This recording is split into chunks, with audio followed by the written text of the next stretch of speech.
السلام عليكم ورحمة الله وبركاته. ازيكم حبايبي؟ عاملين ايه؟ يا رب تكونوا بخير. النهاردة معانا وصفة حلوة قوي. نعمل الكشري المصري في حلة واحدة، كله في حلة واحدة. ايوه.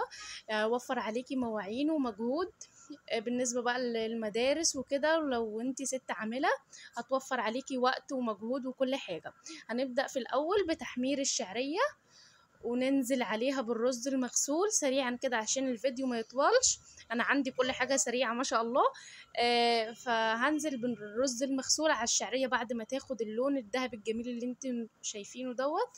وهفضل اديها تقليبتين كده لحد لما الرز يشمع كويس بالشعرية. وهنزل بالعدس المسلوق نص سلقة.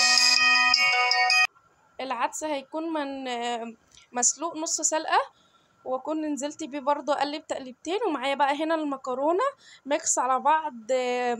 يكون اللي هي العقل والاسباجيتي على بعض، وهنزل بيهم وانزل بالبهارات بتاعتي، اي بهارات انت حباها. وانزل بيهم بقى بميه سخنه. ما تقلبيش المكرونه عشان ما تتكسرش معاكي، لازم ميه بتغلي من الكتل. بصوا الميه بتغلي ازاي. هنزل بيها بالعقد بتاع الميه نفس عقد الرز بالظبط. بس طبعا انت مش هتكون عقد الرز للكل، يعني للمكرونة وللعدس ولكله، بس مش هتكون مغطية المكرونة عشان طبعا المكرونة زي ما انت شايفة ناشفة، فلو غطيتيها هتتعجن معانا. هبدأ هنا بقى اغطي على الكشري وابدأ اعمل الصلصة بتاعت الكشري الجبارة بتاعتنا. فصين توم حلوين كده محترمين، تكوني مدقاهم كويس، وتنزلي في حلة تانية شوية زيت وتحمري التومة كويس. وبعد ما التومة تتحمر هتنزلي بقى بشوية خل، برضو قيمة ربع كوباية من كوباية الشاي خل. وبعد كده هنزل الصلصة فرماها كويس ومصفياها برضو. حابة تصفيها حابة تصفيها تمام، مش حابة تصفيها مش مشكلة عادي، انا اوقات برضو ما بصفيهاش. تمام كده. احط برضو نفس التوابل اللي حطيتها على الكشري على الصلصة مع الملح وكل حاجة، يعني هظبط الملح بتاعها والتوابل. تمام. هسيبها بقى تتسبك هجيب طبق ألمونيا او اي طاسة او اي حاجة، ونعمل بقى الدقة اللي هي بتاعت الكشري دي.